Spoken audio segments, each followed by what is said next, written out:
Flintstones. Meet the Flintstones. They're the modern Stone Age family. From the down of bedrock, they're a page right out of Cosmere Chronicles. The podcast revolved two first-time readers, Jasnah and Sheta, who chronicled their journey through Brandon Sanderson's Cosmere series. On today's episode, we'll be chronicling the Stormlight Archive, The Way of Kings, chapters 48 through 51. So now, let's throw it over to the host of Cosmere Chronicles. This is Joe. Thank you, Joe. Welcome, everyone. Oh, wait, there we go. Please keep Thank all that you, Joe. Welcome, everyone, to Cosmere Chronicles. I'm Joe, and I am joined, as normal, as usual, every week by Justin and Sheta. God, don't sound too fucking thrilled. Yeah, geez, I'm sorry. Sorry I have to be here every week. That was me trying to do a drunk voice. Well, it just buzzed sounded voice. Not overly drunk, just a little bit buzzed. No, it just sounded disappointed. All right. But anyways, we're here once again this week. And yeah, we made it. So let's go into our random question that will start off. Because my random question this week, tell me like your top 3 most hateable villains. And I'm not saying villains where you see it, it's like, oh yeah, Lex Luthor, I hate him, but he's so damn cool. You know, I wouldn't mind if he wins this time. But the characters where you're like, this character is so well written that I just want to see them fucking lose. I hate them so fucking much. But not a bad kind of hate where you just don't want them on the page. It's not go away heat. It's good heat. Mm-hmm. Okay. I could not pick, but I've got 5. You gotta narrow it down. I know, okay. Otherwise you're gonna steal all ours. You're not gonna pick mine. I think there's gonna be some crossover on this one for sure. There's one that I could guess that all of us would have. Okay. I'm gonna go with Cinderella's evil stepmother. Nice. Specifically from the Disney movie. Oh, I just Lady thought she was Tremaine, I think it was. Yes. I thought she was so awful. Like, I was just like, why do you hate Cinderella so much that you would come her to like she already lost her father, and then you should be a mother to her. Instead, you abuse her, treat her like a servant. I just thought she was the worst. And then, like, in there specifically, when she makes the stepsisters rip up her the mice put on, that was this. Yeah, but the worst crime is locking her up in that tower when they come to try on the slipper. Ooh, that made me so mad.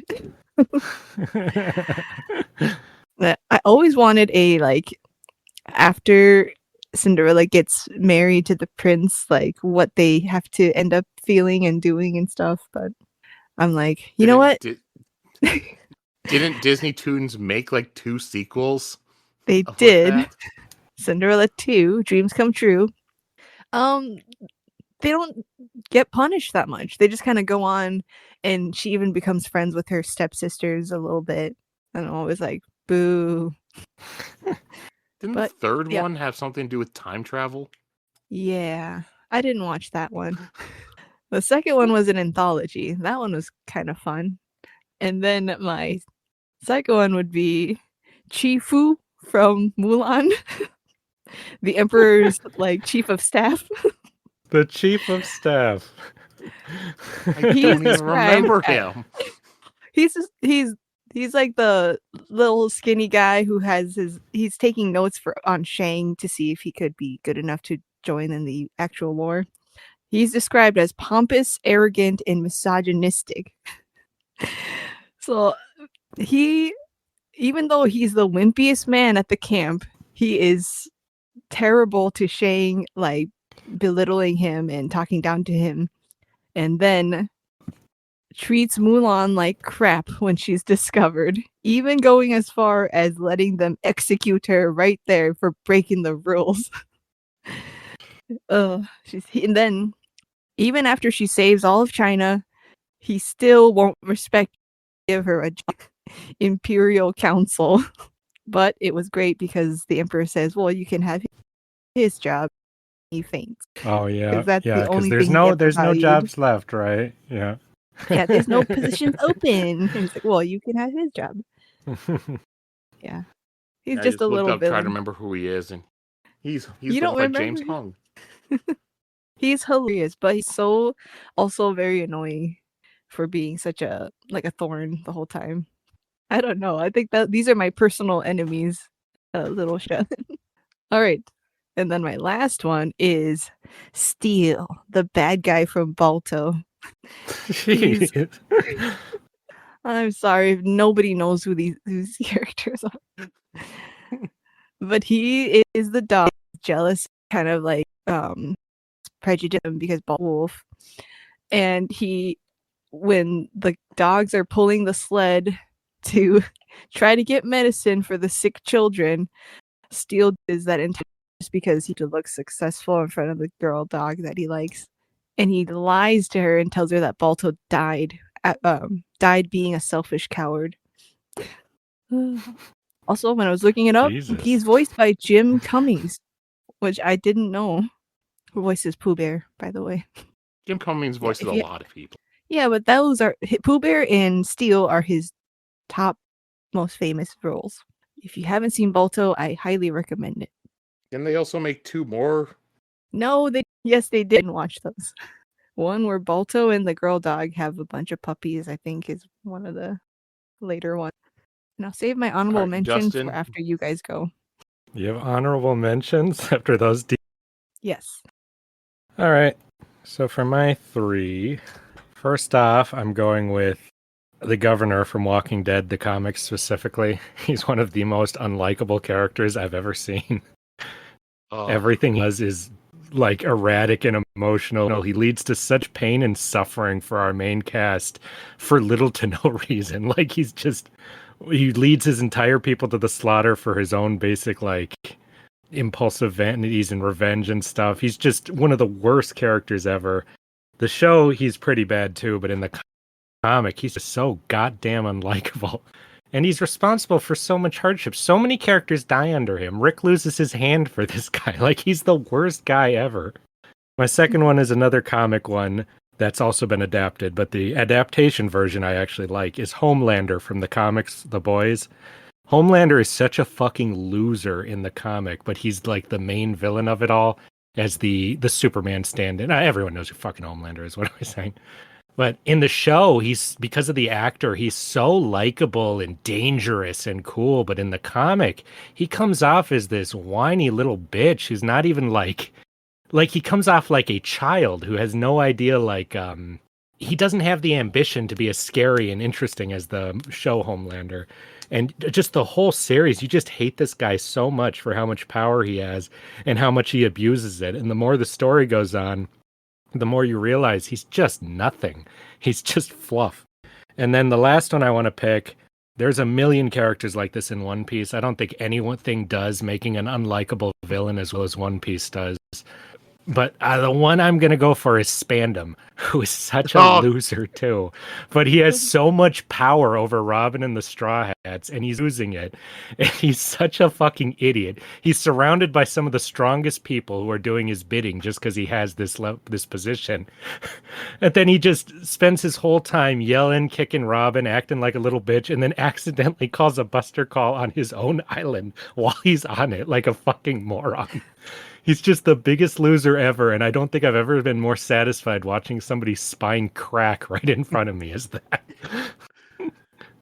And he doesn't even have his position from like his own skill. He gets it from nepotism from his father. Yep. So all my characters have in common that they are stupid, impulsive losers who should not be in the positions of power they have and leave the whole world being worse because they have it. So yeah, and they're all weak too, for the most part. They depend on others to work for them. They all have no charisma too. That's the other one. That's why the comic and the show Governor and Homelanders, I don't like them because they're charismatic actors. So that's a huge difference. All right. So I guess for me, First one I have, I'm honestly surprised Sheta did not pick it. That is Dolores Umbridge from Harry Potter. Ooh, that's good. Dang. It's like I got stuck. Yeah, go. That's a good one. there's nothing, there's no redeeming qualities for her. You just hate her so much, and she's not even like really like the kind of evil where it's like over the top, like she's a Death Eater or something. She's just like she's just this government person and just like political stuff, and that's why she's just ignoring everything. It's you hate her for different reasons. You just want to see her lose, and the other part is that it's the longest fucking book, so it takes the longest for her to lose. So true. It's like, God, this lady's still here being so unbearable. She's a slow there. burn. She's racist, and she's just so aggravating. Yeah. You really believe that J.K. Rowling based her off of somebody she'd like worked under or been taught under in real life, because she's so realistically evil. Uh-huh. And like even in the movie where you get a very good actress to play her, you still just hate her. She just does so well, just being just absolutely hateable. All right, and then I also pick Spandam for my list. Yeah. But, because of that, just so we can have more variety, I'll switch him out, and I will put in Joffrey Baratheon from A Song of Ice and Fire. It's very close to picking him. Because, same thing. No redeeming qualities for this character. He's annoying, and he's just cruel. You just hate him so much. And he's stupid. He's just the worst. Yep.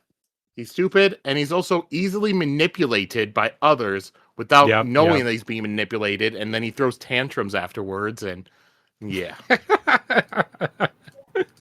And then my third one will be Carl from the movie Ghost. Oh my God. That guy. Never seen it. Wait, you should see the movie, but Demi Moore? Yeah. Carl's the bad guy in that movie, and you get it. And once you realize he's the bad guy, after that, everything he does, it just pisses you off. Every single thing he does, you're just like, fuck you. He talks, fuck you. He's there, he's trying to like, I'll try to, my best friend's dead now because of me. Well, I'll just spill this tea on my shirt on purpose so I can take it off and try to hook up with Demi Moore. It's like, fuck you. And it's like everything. And by the time he's getting his comeuppance, you're just like, yes, die. Get taken to hell, you piece of shit. I think I do even not read like remember that aspect of that movie. Oh, he is. You need to rewatch it. The actor does such a good job as this guy, and he even said like afterwards, like like a year later, he was at a restaurant and an actor and like the person was helping him. Then later, it's like, oh yeah, I'm an actor. I was in Ghost, and the waitress is like, oh my God, I don't know why, but I just hated you when I saw you in here getting food. That's so funny. You're like, that guy. That's hilarious. Cool. And I will throw out. I do have one honorable mention, because I did not want to put in the actual list because it goes into professional wrestling, and that's kind of a weird gray area because it's both trying to be real, but it's also fake. But it's Attitude Era Mr. McMahon. Because during that time period when Vince McMahon became like the evil boss and stuff, you just hated him. You wanted to see him get beaten down, but since he owned the company, he really couldn't. So the few times when he does get beaten down, and even Vince, he doesn't try to play himself as cool during that time period. He's like wetting himself in the ring and getting beaten up and all that, so he's letting it. Granted, the last few years, things have coming out about the real life Vince McMahon that are hateable in real life, but just going by the character in the late 90s, early 2000s only, such a hateable character. Yeah, he's good. It's fun when people really like pile it on and kind of make it fun to hate. A real obvious one that I'm surprised you didn't say, Sheta, is it one of your honorable mentions? Maybe. Well, go ahead. Well, I want to say, is his name Cal from Titanic, right? Oh, yeah. I totally forgot about him. I think he's one of the most... Oh, really? Yeah, but with a That's funny. C, not a He's K. one of the most. Yeah, yeah. I forgot he's designed to be one of the most unlikable characters ever. Who tries to his life, wants to marry this girl, doesn't even like her, isn't even actually as rich as he says. Like he has no things going for him. Every line he says is sleazy. And then just the fact that he worked so hard to he's one of the few people who lived while so many die, only to like jump off a bridge when he loses his money Oh, in the he shot him. future. He I shot just himself. he shot himself. Yeah, even better. Just one of the most unlikable, cartoonishly unlikable villains I've ever seen. And the actor does such a great job. Mm-hmm. Like, it's never a good thing when you shoot yourself and then everyone's like, that's better. It's like typical, or that's expected. Mm-hmm. Just out of my curiosity, honorable what were your mention was- honorable mentions now, Sheta? Yeah. Judge Frollo from Hunchback of Notre Dame. Judge Frollo. That's a good one. Yeah. Same kind of things. Just Yeah. then I also had Lord Beckett from Pirates of the Caribbean, but that's just because his end was so good. I think he's a great villain. Oh, I don't no, hate that's him. that my number two. I may change to Lord Beckett. I hate Lord Beckett. He's so good. Yeah. I got to kick one of my guys off and steal that one, Sheta. Sorry. It's just good business. Mhm. And he was responsible for, I think, Elizabeth's father's death too. Like he just is awful. Like he took his business too far. I don't think he's responsible for his death, but yeah, he's terrible. He killed the Kraken. We don't what know an how. asshole! He tamed the sea. Well, we don't know how Governor Swan died. We just saw that he was dead later. Oh, you're right. I'm mixing him up with another guy. You're right. Yeah, yeah. Though I do have one disappointment with him, is that in Dead Man's Chest, he's like, I left my mark on Jack and he left his mark on me. So, but we never find out what Jack did to him, what this like scar that he had left on Beckett. We never find that out. Just always assumed that he was a eunuch, since Jack Sparrow always talked about people being eunuchs. Yeah, I think that I would say that too. It was kind of like a painful thing for him, so and that seems like Jack's sense of humor maybe. That might be a little too dark for Jack though. All right. Oh, so I sorry, think can I say one thing when I was thinking of villains? I found out that Malfoy in the movies has an altogether from all 8 movies only about a half hour of screen time, like altogether, which is crazy because some movies he only had like a minute of screen time because there was just so much stuff. But he's still such a memorable villain despite only having 30 minutes to hate. Was it last year? I think Tom Felton even returned as Draco Malfoy in like the Broadway Cursed Child for like a month or two. I'm not counting that as screen time. I looked it up, Joe, and a lot of people agree with that theory. What? The eunuch one. Oh, that's funny. All right. So that's it for talking about villains. So now let's go into this week with The Way of Kings. We read 4 chapters, and I think we can all agree, in all honesty, these were kind of filler chapters. Nothing of note really happened. Yeah, I was going to say that. I'm so tired of the story not moving anywhere. Nothing ever progresses. It's just that, yeah. These were kind of shorter too, weren't they? So we read chapters. Short, pointless chapters. Yep, just like Sheta said. Yeah, so we read chapters 48 to 51. So what'd you guys think about these chapters? I knew it. That's what I thought. No, I liked them. I thought they were very satisfying in a sad way. Jeez. So, yeah, it's like satisfying. Jeez, you know. Satisfying with an SED. Okay, Shallan. It's very satisfying. All right. No more puns for me. And as I said, I found them very tedious, boring. Nothing happened, nothing moved. And when's this book going to start? And I can finally learn about some of the characters and plot points. I think you're lying, Justin. No. I don't know if you read the right chapters. Yeah. I'm kind of worried. I'll have to say, like, the last like bunch of weeks, the entire time we've been doing part 3, whenever you guys have been talking about Kabsal, you kept having Sheta being like, I don't trust this guy. Justin's there like, no, he seems very trustworthy. He just seems like a normal guy. There's Sheta, he's why on don't the you level. trust this? Justin's like, He's on the he level. kept going like, why don't you trust this guy? And especially like last week, it's like, no, this guy, this was just so lame of him for him to do. So there's no way that he's like trying to fool her or anything. He has no ulterior motives. Yeah, Sheta, you were on edge from the start. I'm impressed. I don't know if it says as much about my characters or like radar, like bad guy radar, than my real life radar for bad guys, bad news guys. Yeah. Well, even though you didn't distrust him, I didn't think things were going to be at the level that they were revealed as being. That's for sure. All right. Well, then let's get into the chapters. Starting with chapter 48, Strawberry. Epigraph. They take away the light wherever they lurk. Skin that is burned. Kormshen, page 104. All right, so we begin the chapter. It's a Shallan chapter, and she's sitting in a hospital room. And she had originally planned, when she had cut her wrist, for it to appear as if she had like fallen and accidentally cut her wrist on the broken vase. But everyone instead believes that she had attempted suicide. Luckily for her, when they had, they did not open up her safe pouch, because that's for women. That's something that you just don't do. So all they did is they had removed the safe pouch and then just put it into this like spot in her hospital gown that she's wearing. So she still has her soulcaster and all that. And Shallan, she's still being allowed to sketch in the room as long as it does not stress her out. And so she's been sketching in here, and in all of her drawings that she has been drawing, the symbol heads keep just showing up in them, but she has grown accustomed to them. Oh, they're friends now.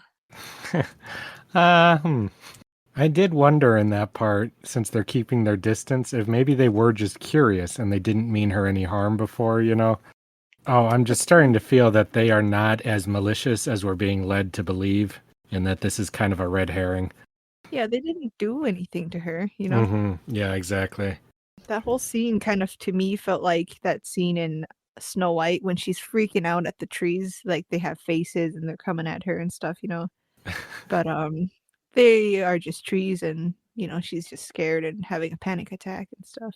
So I could Not see in that the live being... action one. Let's not. And Shallan has all of her needs seen to in the hospital, but she still cannot leave it and reminded her of being at home when her father was there. And that frightened her as much as the symbol heads, because she has now tasted freedom and she does not want to lose it. But her alleged suicide attempt has given her the perfect excuse to be able to leave the wardship and go back home. She thinks about how she had also managed to successfully use the soulcaster, so that means that she can practice with it on the trip back home to see if she can replicate what she had done. No, everything's going her way was what I was thinking here. It annoyed me. This is exactly what predicted. Everything falls into her lap. Everything would fall into place and be perfect. Yeah. Yeah, because that's exactly how all the Sanderson books go. Shallan, she looks at one of the drawings of the symbol heads, and she thinks that, it has to be connected to soulcasting somehow. She also remembers the voice that she had heard and thinks that she must have spoken to the soul of the goblet. And, after she had woken up in the hospital before, she had checked her safe pouch, and she found that the sphere that Kabsal had given her had gone out. And she remembers feeling like a rage, like a storm inside of her, when she was in that place. So she wonders if she had taken the light from the sphere and then given it to the goblet as a bribe to get it to transform into blood. And then King Taravangian enters Shallan's room. He makes it a habit of visiting the hospitals in the city and visiting those that are in the rooms. He and Shallan, they talk a little bit, and they mention how Kharbranth is known to have great hospitals, and they allow anyone to come to them free of charge and get good care. And Taravangian asks Shallan what he can do to improve her state, and she asks if he can end it. But he says he can't do that, and they must keep her here for a few more days to make sure that she does not try to hurt herself again. So she asks then if she can have visitors, and he says that he'll talk to the Ardents to have them allow that.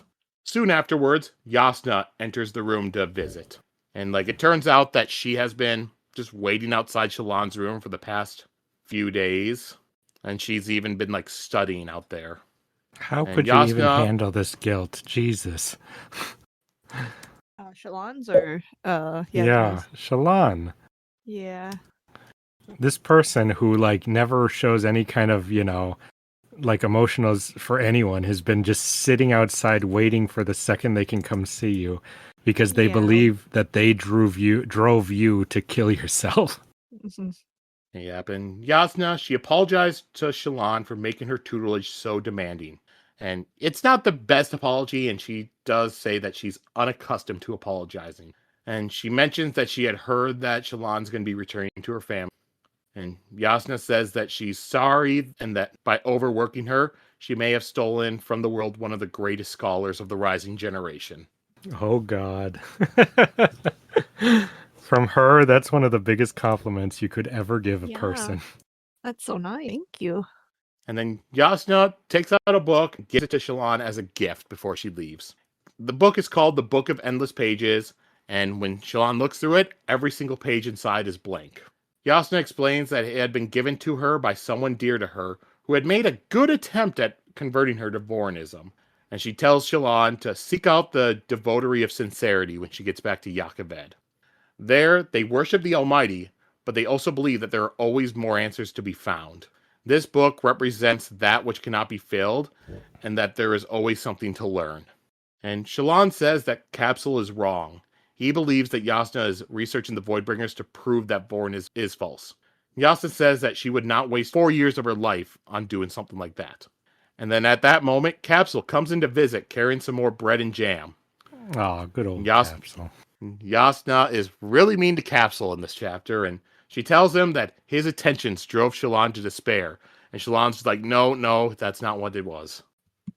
And Kabsal pulls out the jar of jam and he has, and he says that it's strawberry jam, which Shallan has never heard of. Jasnah grabs the jar and she explains that strawberries are from Shinovar, and they are very rare. And she puts her finger into the jar and smells it, because she had heard that strawberries had a distinctive smell. I thought that was so gross and rude. To put your finger in the I jar? was like, excuse me, why are you sticking your finger in something I'm gonna eat? Like, thought that was so rude. At this point, though, I wanted to say that I was like, okay, Capsule, enough with the freaking jam. Like, I was getting so sick of it. Because he's like, because I know what will cheer you up, jam. And I was like, of course it's jam. I hate guys with such a one note thing. Like, just because it worked the one time, they don't stop. They're just like, I like other stuff too. Doesn't she consistently like the jam, though? Yeah, but you don't know. Maybe it's out of politeness, or it's just she's hated it this whole time. That's what you're saying. So I was getting so annoyed with him. I was like, okay, like, why you bring this to me now again? Like, So it was really funny when I was guess getting. that's your internal danger sense. Mm-hmm. Don't trust guys with jam. Well, technically, the jam was the good thing. Yeah, that's true, Sheta. What are you thinking here? You gotta eat the jam. That's the secret in that he gets every time. He gets you to eat it because he knows you like it. I'm like, I was not happy to see him there. So here's the question. Do you not trust him at this point, or do you just dislike him? At this point? Yeah, just in this moment. At this point, I think I just really didn't like him. Okay. And I thought he was being very annoying and pushy and presumptuous. I was kind of like Jasnah too. Like, oh, yay, you almost killed yourself because of my confession, and now you're here with jam again. Like, he had no, consideration for her and stuff. If he thought that she attempted that, So, yeah, I didn't mistrust him, any more less than I did before, but I definitely was more annoyed with him. Of course, the next time when we do our shipping rankings, and however long that will be, Kabsal Shallan will be one of the options on there. Yeah. I'm still hoping he was framed. I have a theory about that, so we'll You see. have a theory. So once Kabsal comes out as an out-and-out enemy, you think, I think maybe they misjudged him. I'll let you know my reasonings. All right. Jasnah, she's upset with Kabsal for bringing bread and jam. And it's just like, is that just gonna make everything better? And Shallan she gets annoyed with Jasnah just being so rude to Kabsal. She tells Jasnah, you know what? This is my last time here. Just share in the bread. So Jasnah sighs and she eats a piece of bread along with Shallan and Kabsal. And then Kabsal hands Shallan the jar of jam, and she smells it, and it is just revolting, and it smells like vinegar and slime. When Kabsal hears that, he gets alarmed, and then he smells it himself. But he still tries to convince Shallan to eat it anyways. Yeah, But she that just was tells him weird. that she's not eating that. That was so weird. I was like, I just thought that he was like a weird. I still didn't think anything was up here. I was just like, maybe this guy's like a bigger loser than I thought. And then next, he just sticks his finger into the jar, takes it out, and just eats a glob of the jam, which just kind of shocks and revolts Shallan. I was very confused. The way her voice was in there, it was so funny. She's like, Kabsal, that's disgusting. He's just like handfuls of He's jam. like, hey, I put all this rancid work jam. into it. Let's eat it anyways. Ugh. Sorry. This part I had to. I was so confused by every word that followed every word before in this part. And then Kabsal, he appears to be considering just forcing Shallan to eat some of the jam, but then he stands up and he stumbles away from the bed. What the fuck is going on? What a weirdo. Begins to rush away, but then he just collapses to the floor. Again, I was lost. I could not even follow. Like, I almost reread the whole sequence. I was so confused. It's like, did I miss something here? Why did he run off? Shallan leaps out of bed and hurries to his side, but then she begins to feel very dizzy and tired, and she falls to the ground next to Kabsal.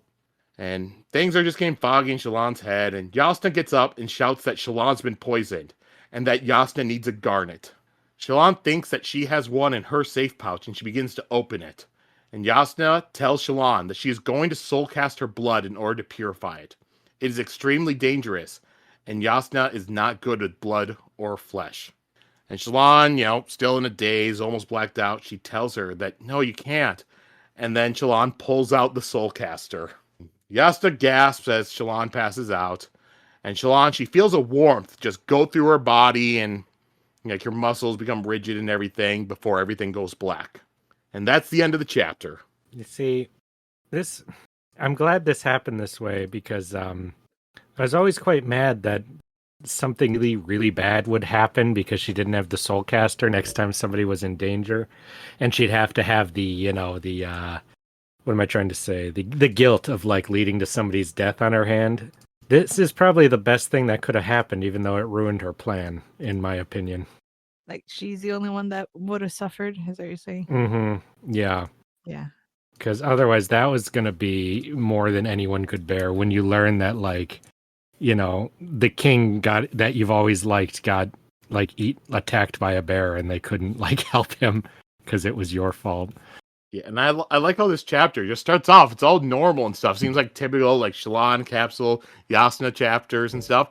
And then just the last page just veers completely off. Yes. The last few paragraphs, just out of nowhere. It's like Kabsal starts freaking out, collapses, and it's like Shallan's been poisoned. It's like, what the fuck just happened? Yeah. Yeah. I also had to re-listen to it. Wait, what? Well, I didn't re-listen to it. I was like, okay, I'm along for the ride. We'll see. Maybe I'll learn I made a mistake somewhere and missed something. All right. So, anything else from this chapter you two want to go over? Well, I very much look forward to your Kabsal did nothing wrong excuse shit. I can't even imagine what it would be. It's not like that.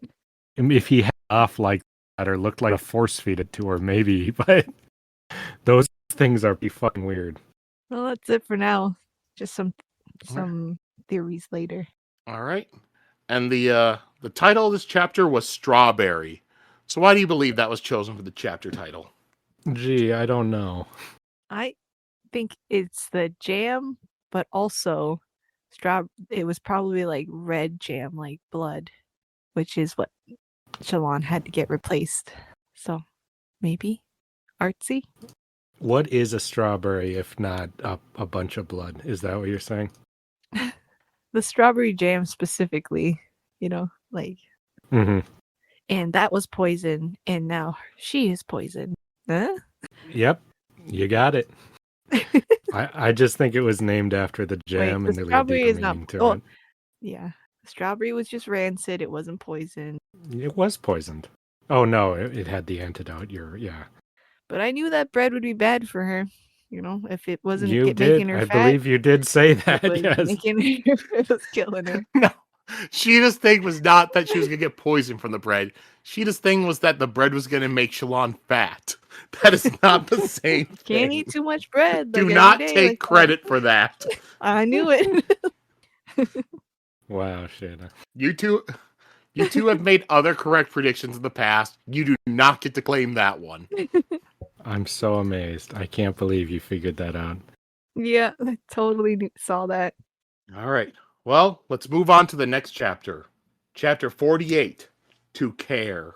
And this one, we actually, before the chapter begins, there was a page of some artwork which just shows different plants and stuff on Roshar. But yeah, then now the chapter begins. Oh, wait, no. First, we have the epigraph. Radiant of birthplace, the announcer comes to come announce the birthplace of radiance. Though I am not overly fond of the Ketek poetic form as a means of conveying information, this one by Alan is often quoted in reference to Urithiru. I believe some mistook the home of the Radiants for their birthplace. Alright, now this is a Kaladin chapter, and we start off in Bridge 4, they're down in the chasms, walking through them. And Teft, he comes up to Kaladin, he's asking, have you felt anything strange lately? And Kaladin does not know what Teft is talking about. Teft asks, Kaladin, if you felt odd, like odd surges of strength, or the feeling that you're just light. Some weird ass questions here, man. What the When fuck are you awkward talking about? people try to be stealthily investigating, like, hey, you ever feel like a storm? Like, what are you talking about? What kind of poetic hoofy nonsense is Yeah, this? out of nowhere, like, Teft, you're quite simple. This is not like you. Kaladin, he's just confused, and Teft's like, yeah, I'm just seeing if you're lightheaded. I'm making sure that you're still not sick, all right? And Kaladin thinks, and he does think that it is a little odd at how healthy he is. And he worried that maybe he could be subject to a curse, like what was supposed to happen to those who seek out the old magic. He wonders if it is the work of some sort of spren from damnation that made him live while others died. Man, emo much. Jesus. The more we learn about Kaladin, like I don't think I ever even knew the guy that well, the more we learn about him. That first bout of depression he got in was very surprising to me. Like, it's a lot of fits of the Sullens, this one. All right, and then bridge crew, they all get lined up and everything, and Kaladin goes to them holding like a spear in his hand because he's going to begin their training. And he tells them that this is the part where he's supposed to break them down, but he is not going to do that because they don't need humbling. He knows they are tough. He says that normally this sort of training should take 6 weeks, but they don't have that much time because Saddies would have him dead in 6 weeks. So he's going to have to push them hard and fast. And he thinks about how all the bridgemen had come to this to train. Even Leighton, who had been badly hurt. Because if you don't remember, the first time when Kaladin was saving people, Leighton was the one that was very badly injured and they thought he would die. But he's still there. Yay. The other bridgeman there, Rox, he's watching, but he has no intention of joining in the learning.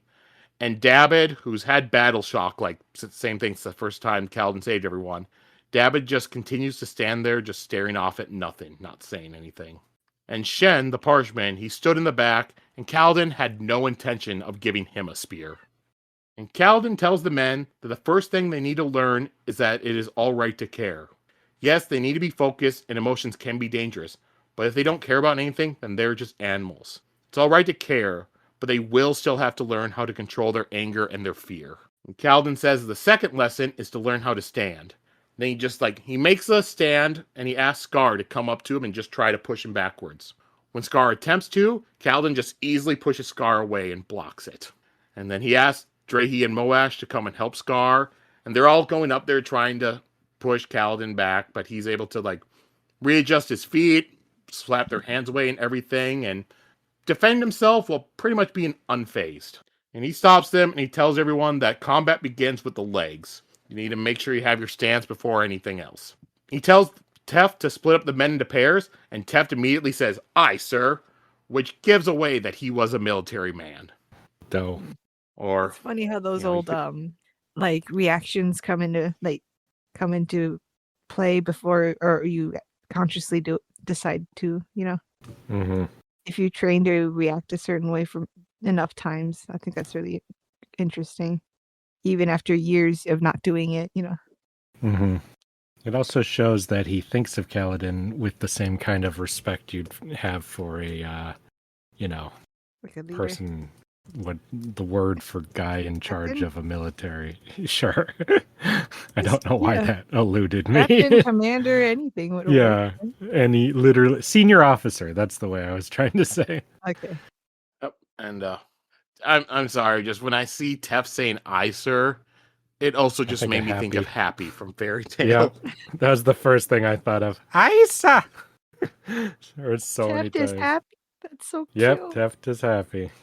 I would be he's been acting weird this chapter, so if he just suddenly started talking like Happy, that might be as likely. Yes, I find that very likely. We're learning a lot about Teft in this chapter. As the men get paired up, Kaladin goes over to Rock just to make sure that he will not fight. And Rock explains that he isn't a fourth son. Because on the peaks, the first and second son, they make food. Because that's the most important thing. The third son is a craftsman, and that is Rock. Only a fourth son can be a warrior. Kaladin pretty much says, all right. He still has a job for Rock, Lopin, Dabbit, and Shen to do. So Rock goes, gathers all them up, and Kaladin explains to them that even though they're down here, they're still going to have to collect salvage before going back up to the surface. Lopin still wants to learn the spear, and Kaladin tells him he will still teach him that, but right now, collecting the salvage is more important. And to help them with that, Syl makes herself able to appear before all of them, so that way she can lead them all to find salvage. I didn't think that would ever happen, or was even possible. Cute. Reveal, face reveal. Face reveal. Kaladin, he's still wondering if there's a different way to escape by using the chasms, like walking through them and stuff.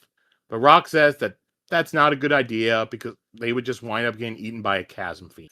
And even if they did manage to find a spot and climb up to the top of the chasm, they'll just wind up being out in the middle of the Shattered Plains and stuck on a plateau with no way to cross it. So Kaladin goes back. Unless what? Yeah, what? They go with a bridge on their back. Wouldn't that make it easier to spot them? Not if it's in the middle of nowhere. So you want them to bring a bridge down? Yeah. So you want them to bring a bridge down into the chasms, walk somewhere else, and then climb up like 40 feet carrying a bridge? Or don't do that and have it stored somewhere, stashed away, and then just toss it down the chasm. Yeah, go get it. Yeah. And this is why you have never successfully done a jailbreak. I've never been tested. Yeah, well, if we're ever in prison together, I'm not going to follow your lead after that. Okay, Justin, here's the plan. Oh, God. Kaladin, he goes back to oversee the spear training. He finds that Moash is the quickest to learn the spear, with Scar and Drehi not being far behind him. And Kaladin thinks that this is the best group of trainees he has ever overseen. By seeking to beat them down, Sadeas had prepared them to succeed. And that is the end of that chapter. I have no idea what's going to happen with them. I did listen to Eye of the Tiger during this scene. Did you truly? In my head. Ah. Or Be a Man from Mulan. With the spheres. Yeah, I get it. I didn't find this scene to be as hopeful and inspiring as it seems like you have. To me, I'm like, inspiring. Things are going kind of well here. Something bad is going to happen. All right. And Anything else either of you two want to talk about with this chapter? No, I just thought it was cute that the men knew about Syl. They just haven't seen him. Like, they kind of know Kaladin talks to someone. Like, and they kind of be like, yeah, I think it's his friend, but, you Well, know. they were probably like, he's crazy. And then Rock was like, no, he's not crazy. Uh-huh. Oh, yeah, that sounds right. And then you had Lopin just talking about how pretty she was. Mhm. That was cute. She's Okay, so stop pretty. lusting over the fairy. And we haven't seen women in a long time. None that look like that. Like that. They get They concubines. all saw Brightness Hashal when she showed up to berate them. That's not I a woman. don't know. She seemed like freaking Umbridge to me, not a hot lady. I certainly did not imagine an Umbridge. Just a woman would have to be very attractive to ruin my life that way and make me still want her. What? Like, what are you talking about? Immediately she shows up, she's like, okay, you guys are doing chasm duty forever. You know? She'd have to be pretty Who hot still for me wants to be like, her? Yeah, but you said she'd look like Umbridge. Yeah. I don't know what I'm saying. Yeah, I don't either. What I'm hearing is either she looks like Umbridge or she's the hottest woman ever, and there's no in between. We didn't get anything about how she looked, so any woman, if she ain't a 10, she's a 1. That's what I always say. Sheta low. I'm saying if the guy, she can't be that pretty because if she was, then they would like her still. Is what I'm saying. Yeah, I'm sure I would really like that woman. What the fuck are you talking about? It'd have to be book Umbridge, because she's always described as looking like a frog. Because movie Umbridge just kind of looked normal. She wasn't ugly. That was my one complaint about the actress. She was too ugly. My complaint about the actress, she did not look enough like a frog. Yeah, a toad. Like, pretty I hate good people. compliment or insult or compliment to an actress, actually. Yeah. Gosh. Like, you did great, but you weren't ugly enough. Someone is so, and you came and stick at them. Like, that's really good. That's a really good villain. I have Justin, real people you pretty like much described the entire Game of Thrones show. Everyone was too good looking. Yes, which made it confusing for some of us. Like, you're looking at it, it's like, all right, Tyrion's supposed to be hideous, but Peter Dinklage is a good-looking man. Brienne's supposed to be like one of the ugliest people out there, but Gwendolyn Christie is a pretty good-looking woman. It's all they did was make her have short hair, and it's like, oh my god, she's supposed to be hideous. They made Peter Baelish too handsome, and that confused me. And also Gerard Marmont. I thought he was way too handsome. I was like, you guys charming. And charming. He was way too damn charming for Jorah that people actually started seriously shipping Dany and Jorah. See? Everyone saw it my way when that was happening. Because the show, it did not come off as creepy. It came off as charming and romantic. Gerard supposed to be like, you think maybe, but then you imagine having sex with him and you're like, no, never. Nope. That's Gerard. I feel like you read 2 different books, but I'm not going to go into detail.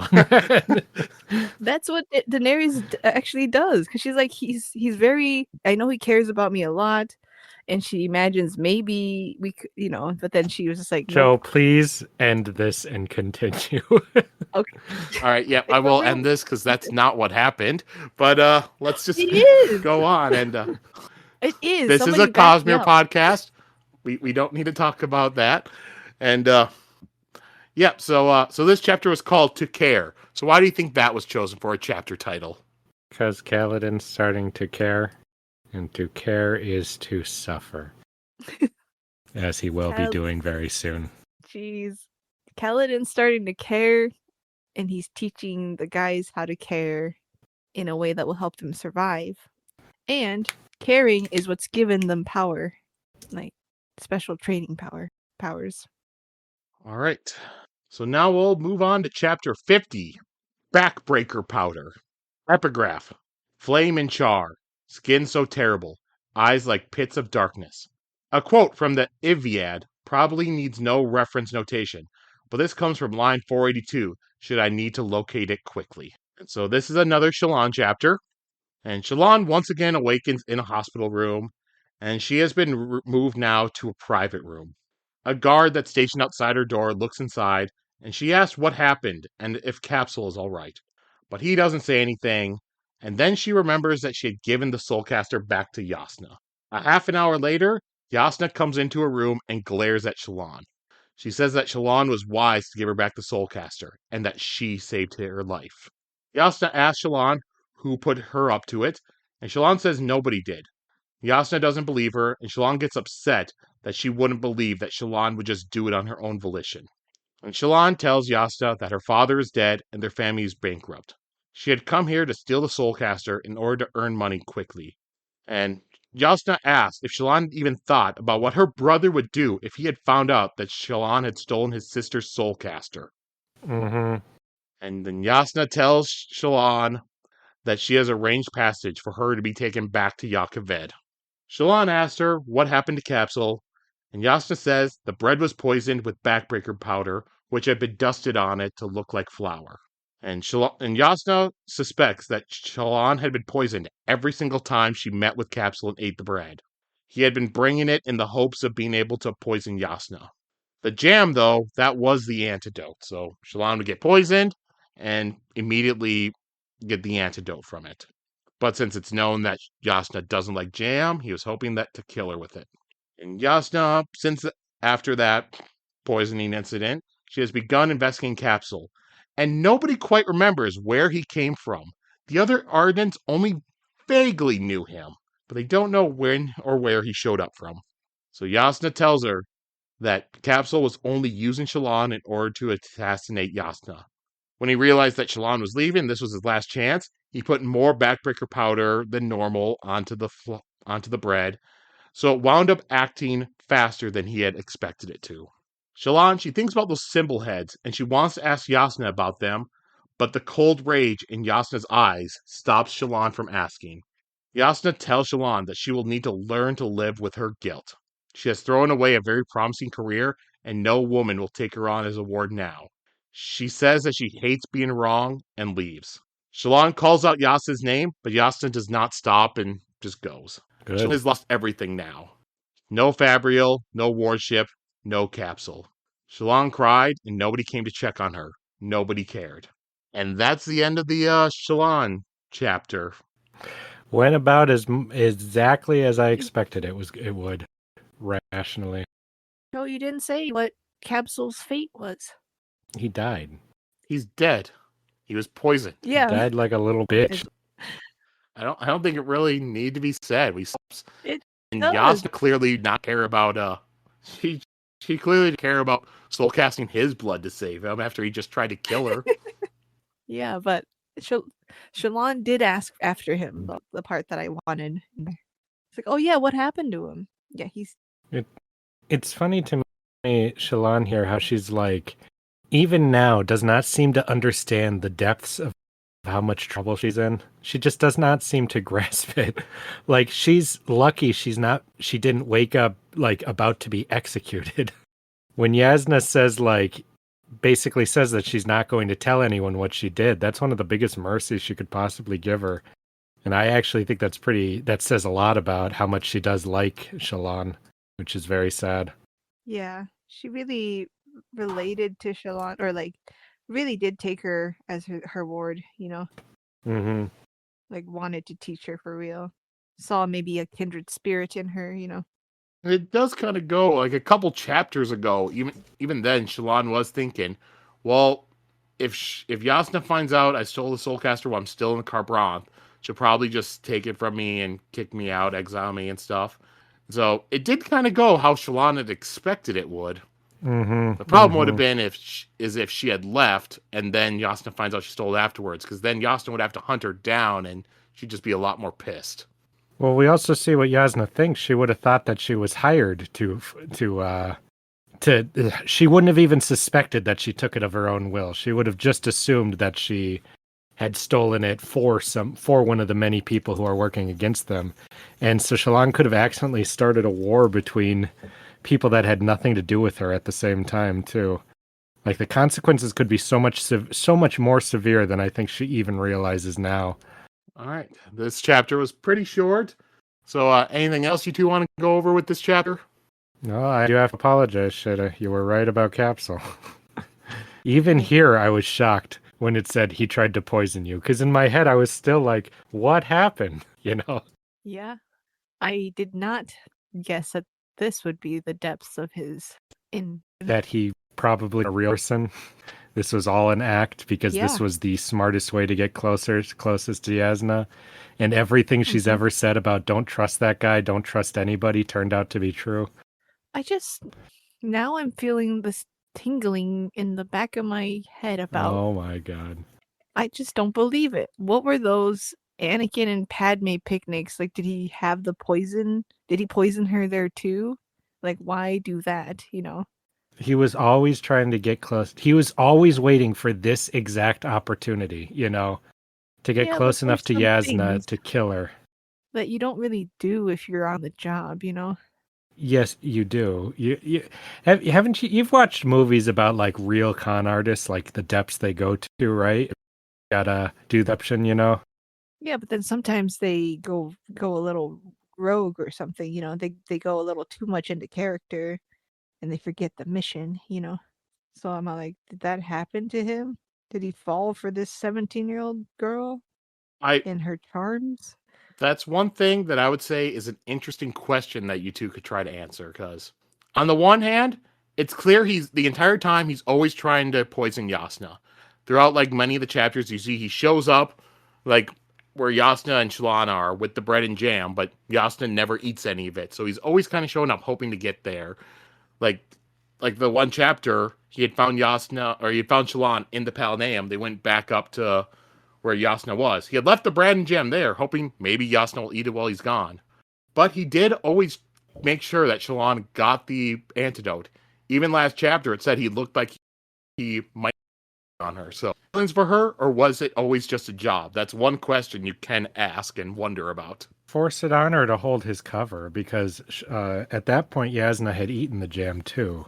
You know, if Shallan Jasnah dies ate right bread. here. Oh, she hadn't eaten the jam yet. Okay. So Yep. why was Yasna immune to the bread? Or why wasn't she poisoned? Yeah, that's a good question, Sheta. That's my part of my theory. Wait, you think Jasnah poisoned her? I will save it for theories and What predictions. the fuck? No. Nonsense. I will save it for theories. Non-frickin' sense. All right. So, this chapter was called Backbreaker Powder. So, why do you think that was chosen for the chapter title? I hate this question. I'm not Sorry, answering. I have to ask it. I'm not answering. I did think it sounded like Bane's new drug, though. Yeah. Yeah. It is a weird name for a powder that poisons your blood. Unless it poisons your spinal fluid or something too. And breaks your back. Yes, it's the name of the powder that was on the bread. Yeah. That would be my opinion as well. Yeah. All right. So now we'll go to our last chapter we read this week. Chapter 51, Zasnan. And this is another Kaladin flashback chapter. 1 year ago. So Kaladin, he's sitting in Amaram's war center along with the 4 of his men that had survived the attack on the Shard Bearer earlier that day. And Kaladin thinks about how he actually killed a Shard Bearer, but he just did not care. Giving away the shards had to be one of the stupidest things anyone has ever done. If he had taken them, then he could have become more important than both Rashon and Amaran. He could have gone to the Shattered Plains and fight in a real war. He could have been rich, but even with all that, the mere thought of touching those shards turned his stomach. He thinks about why did he go and fight that shard bearer when everyone else was running, and he knows he did it to protect his Hard Marshal. But why was Amaram's life worth more than his men? And he thinks back about how Amaram, he had shown honor in the past to, Kaladin and the men. He had always like helped like the lower people in the army and let them eat and stuff like that. But he did break his promise to Tien. But Kaladin thinks that he did as well. And then the door opens and Amaram enters on a crutch. He's talking to one of his storm wardens that's walking in with him. And Amram's asking, why would Thydekar risk this? And that the ghost bloods, they grow more bold. And he asks who that man was in the shard plate. And the storm warden says the man was Vaden, but not someone that he recognizes. And behind Amram comes two light eyes. And one of them, they're carrying the shard blade on like a pure white cloth. And one thing I'll point out here is when Amram's walking in, the name that he says, where he asks why Thydekar would risk this. This is the second time in this book we've heard the name Thydekar. You probably won't remember, but I'll ask if either of you remember the first time. I have No. I have no clue. So the first time we heard the name Thydekar was in the prologue. When Gavilar, when he was dying, what he says to Zeth, you can tell Thydekar that he's too late. And then Zeth's just like, I don't know who that is. And that just confuses Gavilar. Okay, I see. So he's some kind of enemy of these people.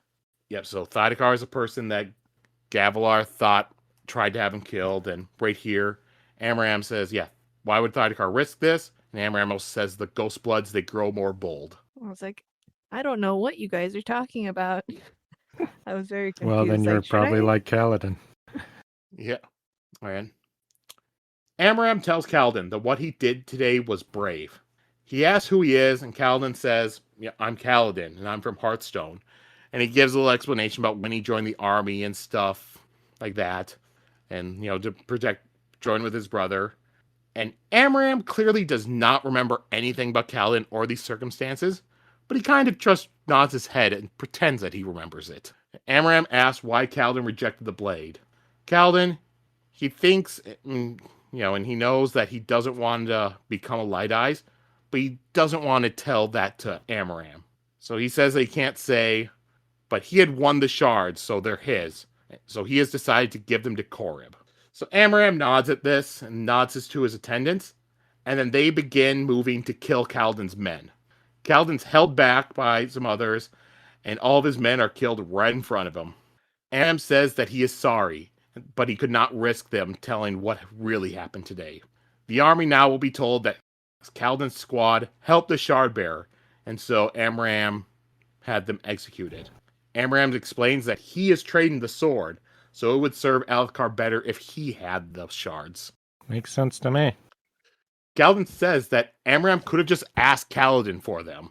Amram said that nobody would have believed that Kaladin would have just given up the shards. Besides, Kaladin would have just asked for the shards back in a few days once he had become convinced of the wealth and prestige the shards would give him. Amram explains that it took him a few hours to decide, but Restaris is right. This is what must be done for the good of Alethkar. It's okay. It did take me a few hours to decide to do this. That's... I knew you wouldn't honor take-backsies, so that's why. Yeah, I really thought about it. I really thought for a couple hours, can I do this without killing you and all your men? And is this really what's best, the thing that benefits me most? But I did think about it, so at least feel that honor. Okay. He says that Restaris told him that it was right. Mm-hmm. And it was right. I was able to be talked into the logic of doing the thing that gets me all this power and prestige that I'm claiming that you would want. And kind of like with Thydekar earlier, this is the second time in this book we've heard the name Restaris. That I also don't remember. It's the same exact moment as Thydekar. After Zeth's like, I don't know who that is, and then Gavilar is just like confused, like, wait, then who sent you? Was it Restaris? Sadeas? Just like in a really confused way. Uh-oh. And Kaladin, he's upset, and he says that Amram's supposed to be better than the others. But Amram tells him that Kaladin cannot begin to comprehend the weights that he must carry.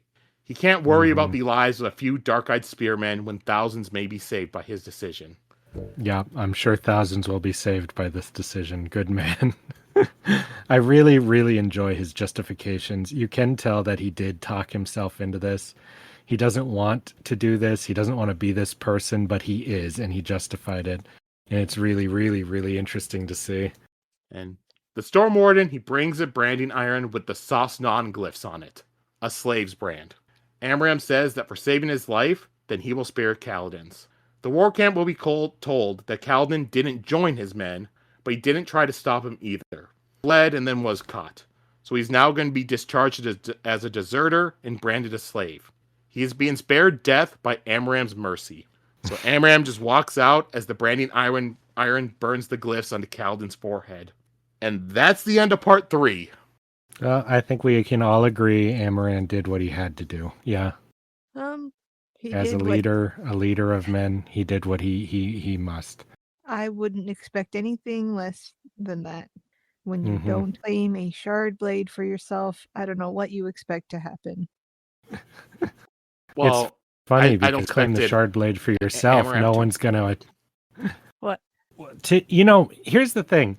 I think that you could see this coming, but within a couple hours. That's pretty fucking fast, for that kind of betrayal. I thought they would do it right on the field. This is a shard blade. This is true, but Amaran seems like he wants to be a noble man, Right. And that's even if he's not. Yeah, I think another person might have done. Well, also, you don't want to risk doing it in front of others. If your cult takes it that seriously. He's a little more pragmatic. Yeah. Yeah. Because when he said take it, he did sound to me seemed to me a little bitter. He was like, take it, go, He didn't sound proud of his man. He sounded like, this guy's going to outrank me now, this random soldier, They value, combative talent above anything else, So, and the other thing, too, is with that, he can kick anyone's ass. Like, that is actually, or what makes you higher up, because you can kill anyone with those skills, too. Like, yeah, it was very judgmental. I'm not taking it. Still am. I fully disagree. There's no reason for him to think, all right, I'm not going to take the blades myself, and the logical thing is going to be Amram's going to slaughter everyone and take them. That's a pretty big leap just to assume that this guy you see as honorable is going to now kill multiple people and just take them for themselves. There's nothing so far for Kaladin to jump to that point. No, yeah, he's Sheta, no. It's not just ignorant. If this man was noble, he wouldn't have done that, It turns out this man was not noble. And as Kaladin said, he could have simply asked for them. And from what we've seen of Kaladin, he would have given him the shards. But Amram just assumes Kaladin, he's just going to be swayed by money and power, and he'll ask for them back. Even though Kaladin clearly would not do that. I expect the worst. He just doesn't believe that somebody could give him up. Sheta, to believe that somebody would try foul play, I believe, but why would you assume that your commanding officer, who you trust and respect, would do that? Why would you come to that conclusion? They have way too much power. You're basically slaves. So does anyone above you in a military setting. I don't trust anyone. Like, you don't trust anyone. So you would not do well in the military. Is that what you're saying? They'll close the doors, kill everyone in the room who knows. Just exactly what happened is what I thought would happen. So you are saying you could never join the military, right, Sheta? No. Your plan to Let's be get that give clear. It to my that is friend. Coming from that. Like, no one's going to honor that. Your friend didn't win it. The rule is you win it, you get it, You can't give it away. What I thought was going to happen at the very least, that Amaran was going to come in and then himself kill his friend who had it, and therefore not technically be like cheating. But he didn't even have the dignity to do that. That's what I expected to happen. So that he'd be, it'd be kind of like, is he good? Is he bad? Like, this is the culture. And Kaladin would have to feel guilty for not playing by their rules and come to hate their rules.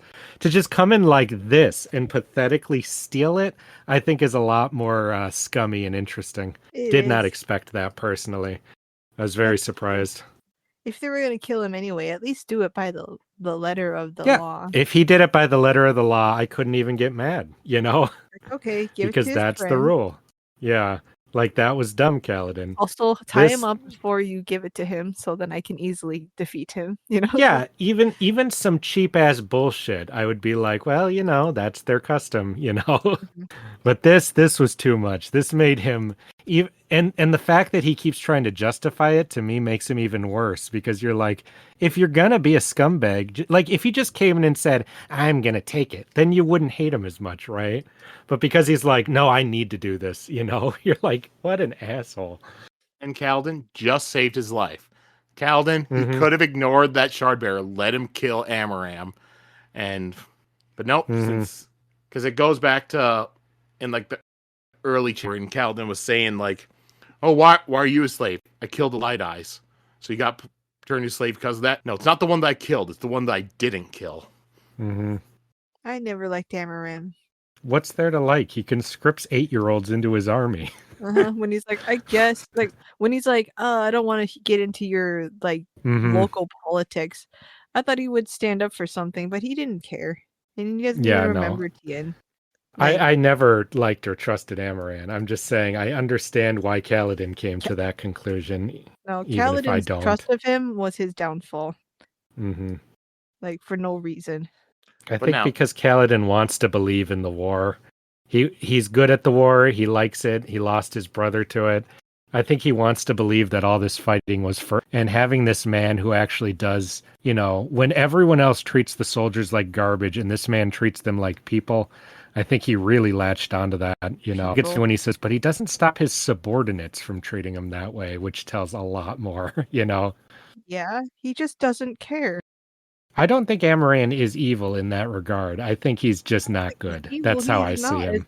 A nice, honorable person. Well, clearly not. Because it doesn't matter what your morals are, it matters what you do. So even if he tries to be honorable, he will always have done this. This one of the most dishonorable things even in this culture that you could ever do. All right. Anything else in this chapter either of you two want to go over? I can't wait to see Amaran again. That's me. That's funny. I hope Kaladin kills him and takes the blade. That was no, I hope that they're forced to team up. That's what I hope. No. As two badass shard bearers fighting the Parshendi together. Kaladin doesn't have shards. He will. But would he take them? Next time he will, if he's smart enough. He'll take them to save his own men. That's what I assume.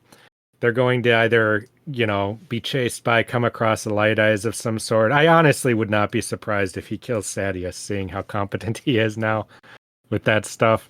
I think that in order to save his men, he would know next time he gets one, even if it revolts him, he has to take it. But he thought he could have saved his men that time too, because he still had men. And he was like, oh, I'll give it to my second best fighter so that he can protect the men instead of taking it himself, Yeah, but what's the difference between then and now? Nothing. Nothing? He knows that this whole culture is bullshit, and if you want to protect people, you have to do it yourself because there'll be no protections. Think he knows that. I just think the only thing that changes. What if they're being? All right, Kaladin and his men, their escape goes bad. They're being chased down by an army. They come across a Light Eyes who hassles them, and Kaladin's like, "I'm going to save my men." He winds up fighting the Light Eyes and killing him in battle while his men escape. But they're still surrounded by an army. And the only possible way for them to get away is to not get away, but have Kaladin become a Light Eyes so that he can, order them not to be taken because he'll have enough power to do that at this point. That's what I'm saying. That's a situation, probably the only situation where I think he would take it. And I imagine some version of that. Do you still think that he wouldn't in that situation and would rather just let all his men die? Of course not. I mean, that's so specific of a situation. Like, I don't know who wouldn't in that situation. I'm saying if a similar thing happened to last time, I don't know what's changed in him because I still believe it was a supernatural thing that made him especially revolted of the shard blade and stuff. Like, if a shard bearer came and killed half his men or more, he wouldn't take it still. Like, if a similar thing happened, like nothing has changed to change his mind about his feelings about shard blades. Well, I would agree with that. Yeah, that's all I was saying. Not that he wouldn't in a very specific situation. Mm-hmm. All right. Well, something like that is what I expect to happen because it would be too exciting to not do it some way. And I think that their escape attempt is completely hopeless. Even if they come across one while they're out traveling the plains or something, I can't imagine any other way they get away. All right. So this chapter was called Sasnan.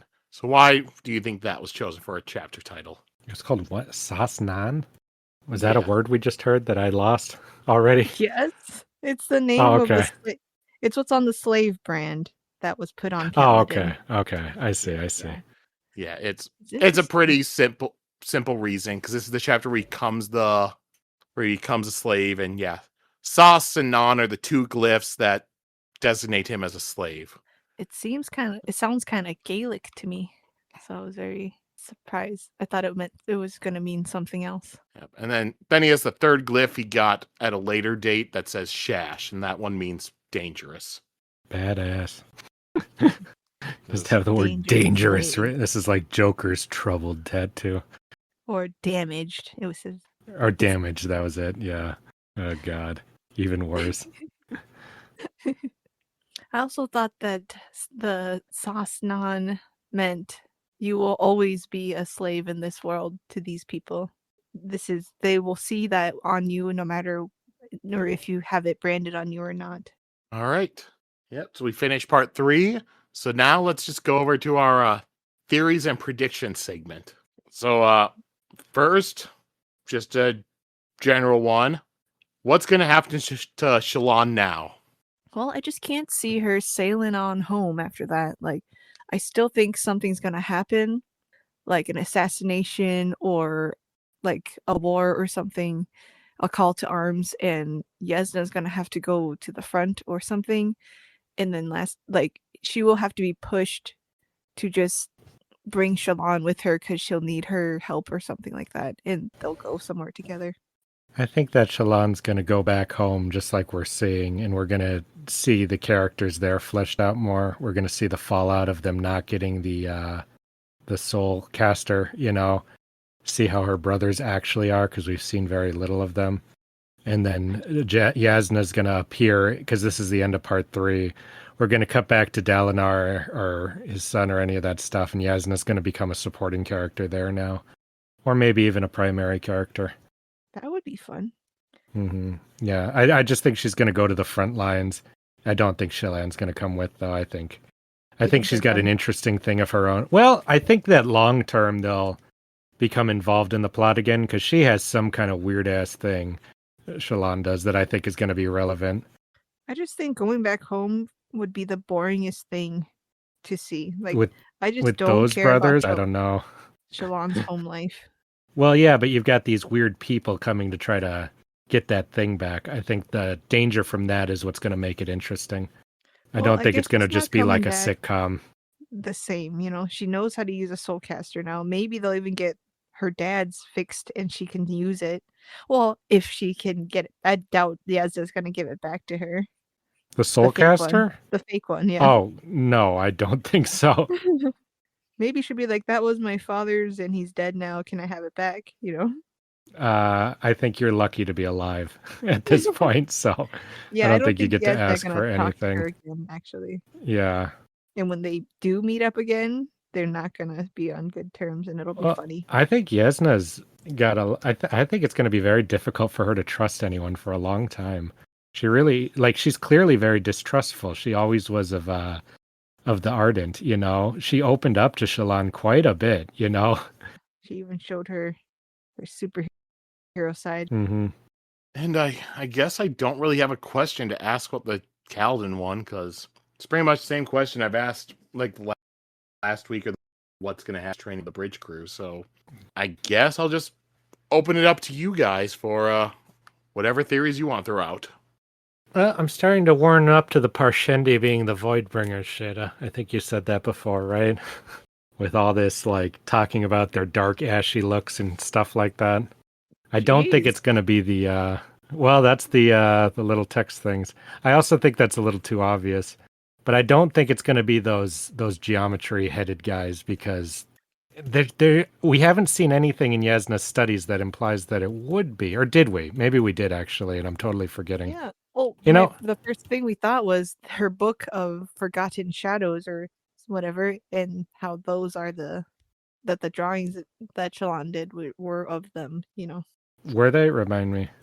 It was just a long time ago. I'll look through that stuff again, because I've got to refresh. Now that we're ending this part, I want to go look through all of those journal entries and see what we learned that I didn't realize.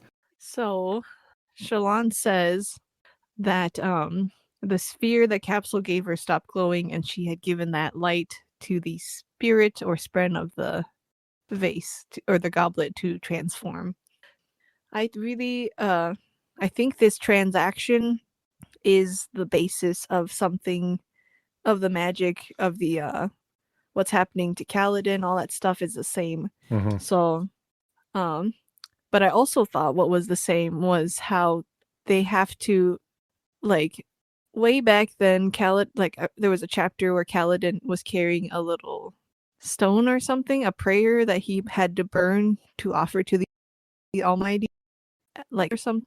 Do you remember that, Justin? Yeah. So pretty it was much their religion, what it is they they like draw a glyph and then they burn it, and then what it's supposed to do then is, and their religion says that then like the heralds take when you burn a prayer, it gives it to the heralds and they fly it to the Almighty so that he could hear it. Yeah, I thought that was very similar of a ritual, or to this transaction between the goblet and the light. Like, I thought that was Mm-hmm. very symbolic of it, and that it might be rooted in something older than that. So I thought that was interesting. Okay, so I'm doing it from chapter. So this is from the strawberry chapter. Like, hear me out. Oh God. Nothing that starts like that from you is ever good. So, I don't believe Jasnah's story. Okay, so this is just conjecture and some pieces of information that I'm still kind of bothers me, and it could be completely wrong. But I have a theory, or that Jasnah is not being truthful about what happened with Kabsal and the jam and stuff, and that she knew that Kabsal was untrustworthy and up to something, and that she knew someone had switched Fabrial, and it was either Kabsal or when she stuck her finger in that jam, she soul casted it to be bad or something, and then so that Kabsal would be revealed to have done this and stuff. What the fuck are you talking about? How does that make any sense? How did she soul cast? Shallan had the No. soul caster. We don't even need to go that far. Why did Kabsal act like his poison, like the antidote to his poison wasn't working then in that case? He didn't know that it was changed. It was changed to not be the antidote anymore. It just was ruined. That's why it tasted so bad too. Because he did eat a lot of it. Like, why wouldn't the antidote have, And then, like, Jasnah could have switched out. So she knew the jam was poison. No, she knew the bread was poison. Or she knew she knew bread was poison. Knew the jam was an antidote, and in your mind, she was like, "It's one of these two poisoned me. It could either be the person who keeps giving me bread and jam, or the person who doesn't. I will do this way to try to prove it's whoever freaks out will be the one who did not poison it." Is that what you're imagining? No, she just wanted it to all come out. She just wanted to force it right now. We're going to see who's at the bottom of this. That's what you're saying? Yes. And then she just tells Shallan all this stuff that happened, but we don't, until we see or have more evidence that Kabsal is dead, I feel like he might not even be dead. That sounds like just a hope. Now that Kabsal's evil, you want him to live. That's what that sounds like to me. He kept in a dungeon for Jasnah to torture and question. Yeah.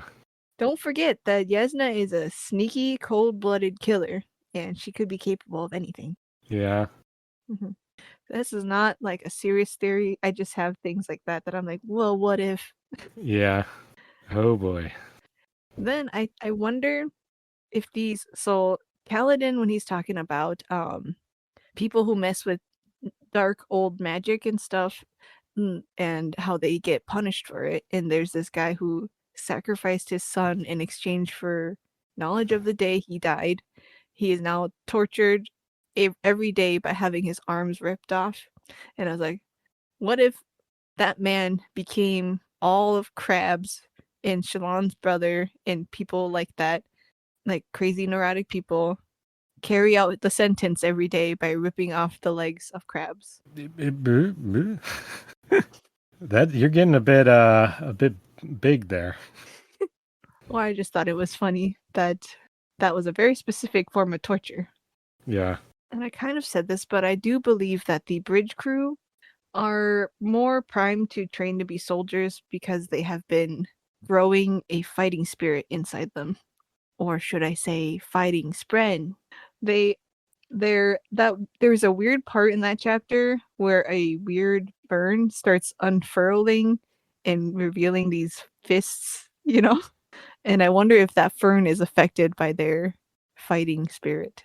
They're soul casting everything around them into fists.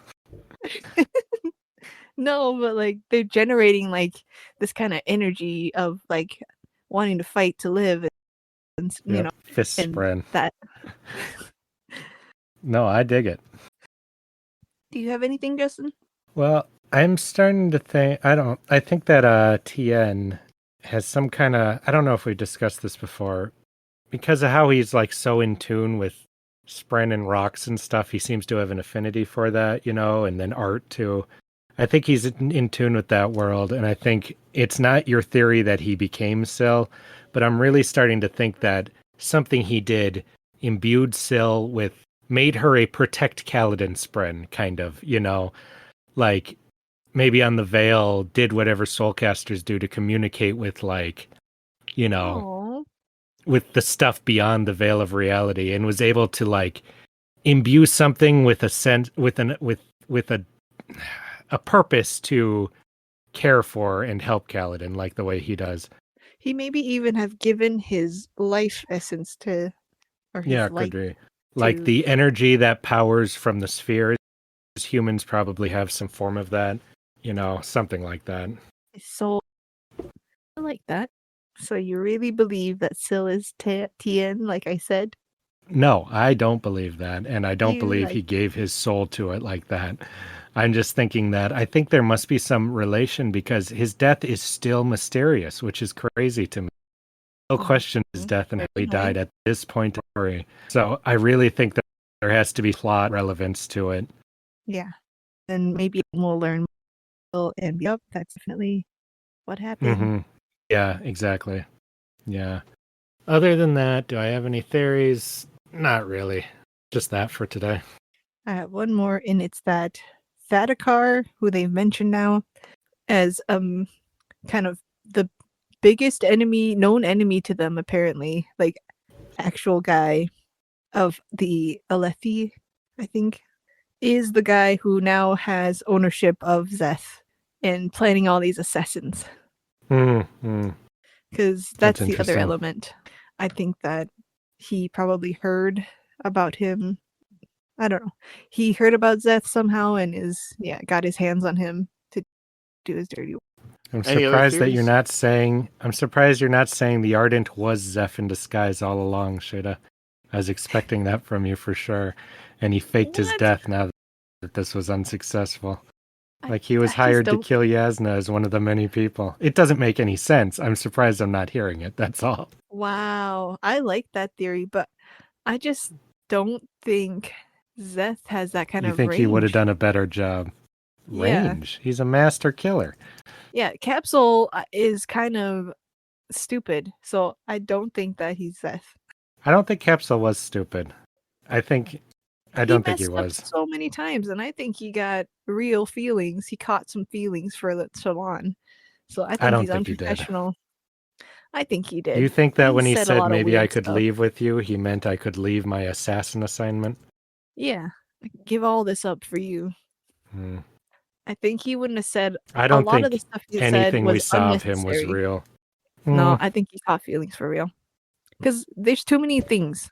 Like you wouldn't say if you were if you were trying to like he was not doing his job. If you created a false persona, if you created a false persona that is supposed to come and every day be in love with this girl as your cover for why you're always coming to talk with her, you would act it out all the way, because otherwise it would be suspicious. That wasn't his job. his job was just to. Yes, it was, because that was the best excuse he could have to keep coming. They'd be like, he has Some of the feelings time, for her, I think. obviously. Yeah, but you don't need to go above and beyond. There was I think that if you there have was a a true medium that cover, you do kept above and going. beyond. No, I don't because think it's that. so Maybe I think dangerous. it was You too need much. to have a breakable story. The only examples I can think of are huge spoilers from things, so I won't say them. Any other theories? Not for me. No, just the bridge one that I was saying. That they'll escape with the bridge. Wait, Sheta. Oh, wait, no, never mind. No, they'll Never lower the mind. I bridge don't need a down 1 hour explanation of whatever you're going to say. Sorry. Just save you the scheme. Just get on in those suicide docks at night. They'll quietly lower it down, and then it'll be down there. Quietly And then lower they'll have it chasm down. duty. Yeah, Now, strong how enough do they to get carry it? it for himself. Same way. They'll carry I it. think and you're then they'll forgetting just, how big and massive this thing is. I don't this think bridge that you can carries carry one an of army. those up a sheer cliff, because it's like, they're not going to be able to put it on their shoulders and run it up a cliff. You could, I don't see a way how you could bring a bridge up a cliff. I guess how they did it was not like that. Like they wouldn't lower it down like permanently. They'll just bring it up again like at night, and then they'll run with it on the normal cliff. So then they will just like be moving along the cliffs normal, by dragging it over and then like that. Just be to hit down there. Maybe Did not no. respond. What was that? Okay, got it. What? No. Like they. It's I okay. just think it would be How cool will they get to it back use up? their. They'll lower it down, then they'll lower it back, then they'll get it back up. And that's your response to that worrying question.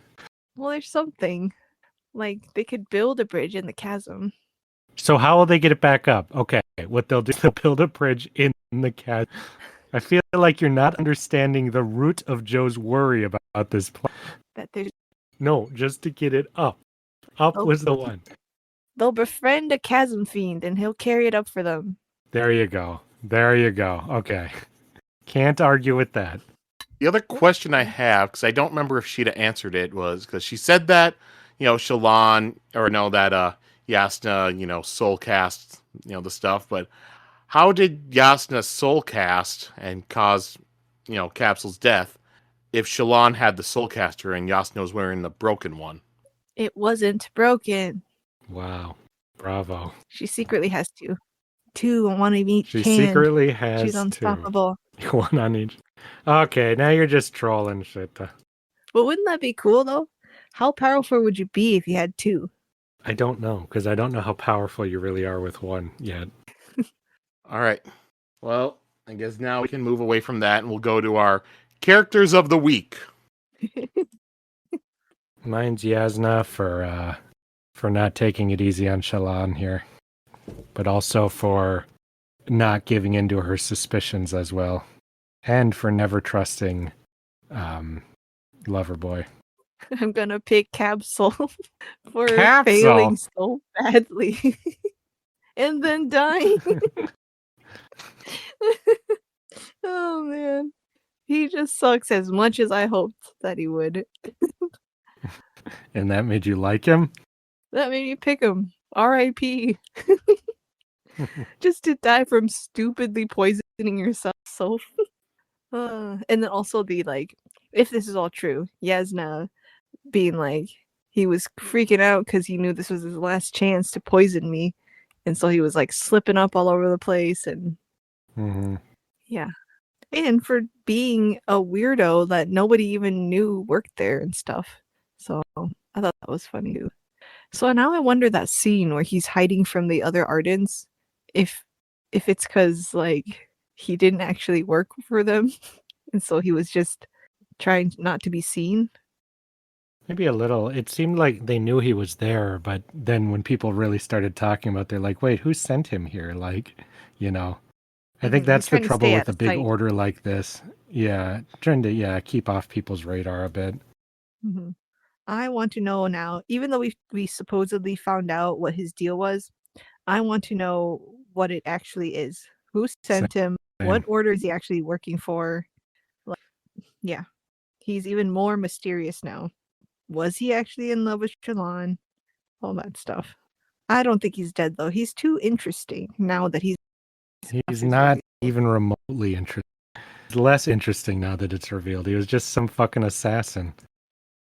All right, my character, I'll just go with Syl. Why not?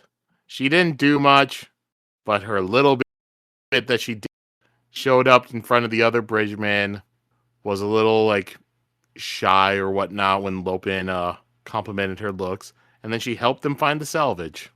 That's enough for me. I'll take it. And I also think one thing that I thought was cool when Kaladin was walking through the chasms, Syl was just walking on the wall. Oh, I didn't catch that. That's fun. Unnatural little being.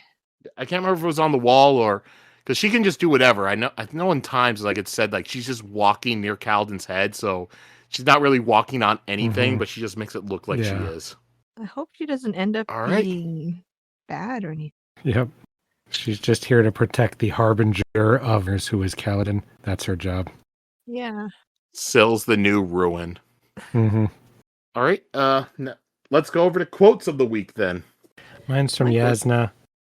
You will find wise men in any religion, Shallan, and good men in every nation. Those who truly seek wisdom are those who will acknowledge the virtue in their adversaries, and who will learn from those who disabuse them of error. All others, heretic, Vorin, Yesperist, and Machian, are equally close-minded. So just nice and simple. Any kind of zealotry without thinking too much about, without understanding that other people believe differently and think and not look they see your own thoughts is very stupid to do. So I thought that was very interesting to say in a fake context and to put in heretics too. So like atheists who think they're so smart, but they've never actually tested their own thoughts against what they just think is obviously dumb. I forgot to say one of my things is that whoever that person was who gave Jasnah that book is an old lover of hers, and we'll see them later. Could be. I actually think it might be her uncle, not that. Ew. No way. Yeah.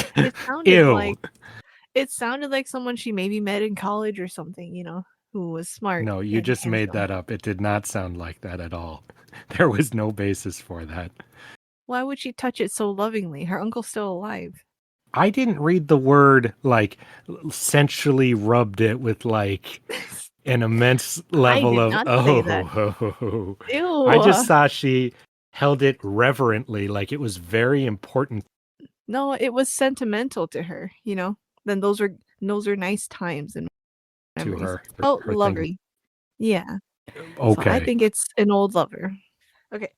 All right. My quote is from a Kaladin chapter. All right. It was difficult work. The first day always was. The bridgemen were sloppy and uncertain, but they also showed remarkable resolve. Kaladin had never worked with a group who made fewer complaints. The bridgemen didn't ask for a break. They didn't shoot him resentful glances when he pushed them harder. Scowls they bore were at their own foibles, angry at themselves for not learning faster. And they got it. After just a few hours, the more talented of them, Moash at the forefront, started to change into fighting men. Their stances grew firmer, more confident. When they should have been feeling exhausted and frustrated, they were more determined. And then some more training, and then, is it their bridgeman training, Kaladin wondered? Or is it their passion? He had given them a chance to fight back. That kind of opportunity changed a man. I think this is very interesting that this is happening to the bridgeman. And he, I didn't say the part where he thinks that because they were pushed this way, it primed them to becoming perfect soldiers and stuff, And I think that is key to this training and this like shaping of men into other things. And I wonder if that's related somehow to like other soldier groups like the Parshmen, like that the idea that men can be molded through adversity and experiences is very interesting to me. And then with the world like this where magic and Spren exist, I wonder if that plays any kind of part in that. Like the Like it was- changing thing. Is that Yeah. what you're saying? hmm I also think it ties into the themes too, because you know, the Arlethi are all ready for war, but they're not warriors. You know, they think they are, Yeah. but they're not. They are missing so- a crucial bit of what makes Mhm. them real warriors, you know? Yeah. What Kaladin's doing, though, this is, you know, stuff you'd really die for, you know. In the Mhm. last chapter, or before, when he saw in his backstory and nobody went to save their guy, and the commander guy, you know, why the Mhm. fuck would you if you're just playing? Who cares, you know? If Yeah. he dies, somebody else just takes over. It's not like there's any negative side for you, really, you know. Interesting. Yep. So fighting while caring is actually a bigger Yeah. aspect to it If you, than. if you care for your cause, you know, you will kill, die, and protect for it. If you don't, though, who gives a fucking shit? I wonder. Because then I said the Persheni, but we don't know much about them. They could be even No. less than the Alethi in that they are just zombies fighting with their song and stuff, you know? I don't know. I'm not sure whether to trust them or not. Because on one hand, I think that they're like they're a communal fighter. They're all of them know why they're fighting. They're all fighting for the same Yeah, purpose, and depends that's on why their that, yeah. song can make them stronger.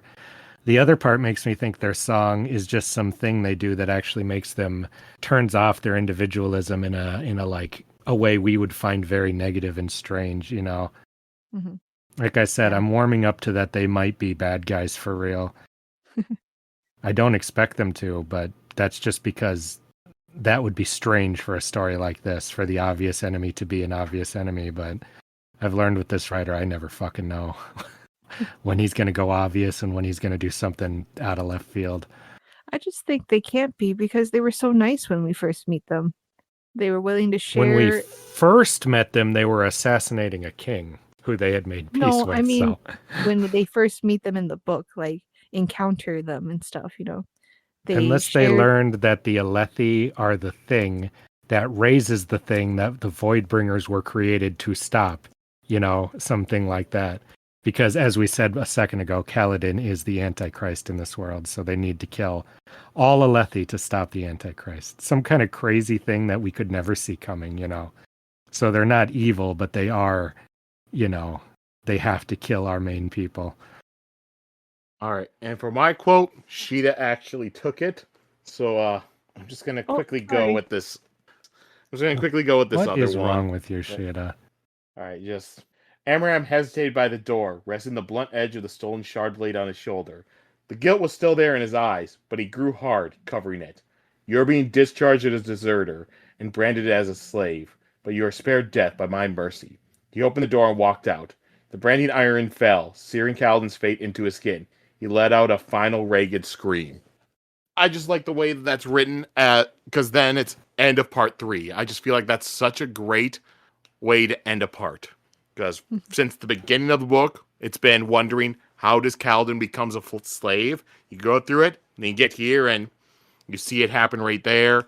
Amram stands there, and the way he says, yeah, I'm making you a slave. That's a mercy. That's just a douchebag thing to say. Yeah.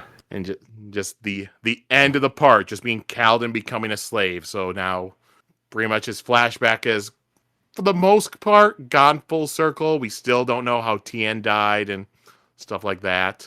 You know, Joe. Yeah, Joe, why don't you tell us? I can't stand it. Tien used up the last of his power to do a Kikoho to try to kill Nappa, but it failed. You know, I weirdly do think Tien will come back in this book just because of that. Now, all right, now let's look forward to next week. So we finished a part, so we're gonna have interludes again. So next week we'll read all the interludes, and like I've done before, I'll tell you the names it gives us for the interlude POVs. So we have our Baxel, Jaranid, and Zeth. Yeah. Zeth's the only name that you two would recognize. You know what would be crazy if the Zeth chapter starts and he's like, Zeth's head and his body ached very much the poison the antidote he had didn't help him. And then Jasnah shows up. You were a fool to try to poison me. Oh God. Thing I'm My gonna old say is lover. What's that? My old lover, says Jasnah to go Oh in with my your theory. god.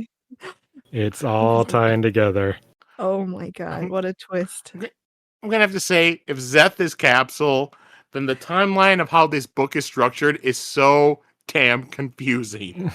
Yes. I like shipping Jasnah and Zeth though. hmm He killed her father. Yeah, well, that What's a little can't- patricide between lovers? yeah, nothing can stop love. Yes, nothing. Nothing. Love is love, Justin. Uh-huh. Yeah. All right. Well then, and then I'll go for then we'll start part 4, and I'll go over the POV names we have for part 4. Dalinar, Kaladin, Adolin, Navani. You Navani is didn't say Jasnah's. Jasnah. Yeah. Navani is Jasnah's mom, isn't she? Yeah. Yeah. I was like, no wonder. I was like, are those two sassy women friends? And I was like, they're mother and It's daughter. friends. That's so funny. I love it. I like it a lot now. So we get to go back to my favorite place, the front lines of the war camp. That's always fun. Oh, yay. I want to see Adolin again. You just saw him last week. Yeah, that's what made me miss him more. I was like, oh, let's go It's with probably on Adolin. purpose. Yeah, but he is not getting his own chapters. I thought he was on there. Yeah, I said Adolin. Yeah. Oh, I thought you said his father. No. He said Dalinar, both. Kaladin, Adolin, Navani. Uh-huh. Okay. Fun. So how do you two feel about seeing Navani on the list now? I I wonder want if Jasnah. I don't want Navani. you That's said she how I might feel. become a supporting character, so she could meet up with her mom I think she will. and be a guest in her chapters, you know? All right. And so for the chapters we're reading, so we're reading all the interludes, and then we'll read chapter 52 and 53 in part 4. Interlude 7 through chapter 53. And now we're going to go into a new segment we're adding for this podcast, which I like to call Ambush Karaoke. Justin, you're up this week. You have to start singing Like a Prayer by Madonna. Go. Life is a mystery. Everyone must something. And that's about all I got. I can jump you into did the chorus, but I didn't work my way to deserve to, so I have to end there. Honestly, you did better than I expected. Yeah. Props for not just jumping to the chorus. No, that would be cheating. I would have done that, Yes, you would have been a loser. Unlike me, who was a baller. yeah. All right. So, so as I said, interlude 7 through chapter 53 for next week. So everyone, go do that. And then afterwards, you need something to do. Go play Fate Stay Night. It's a visual novel. You're reading these books, so you'll probably like reading that. It's just reading with some images with it. If you like reading, reading, you'll love this. If you can read a book, Yeah. you can read this. Yeah, Fate Stay Night. If you have a computer through Steam, download it, Fate Stay Night. Or if you have a Nintendo Switch, download it through there. $20 or $30. It's fun. I endorse it. All right. I wasn't prepared to do a paid endorsement for a game, so I'll have one next time. Yep. This was a paid endorsement. I was paid. It certainly sounded like it. All right. Well, that's going to be it for us. Everyone, bye-bye. Bazoo. Ta-ta.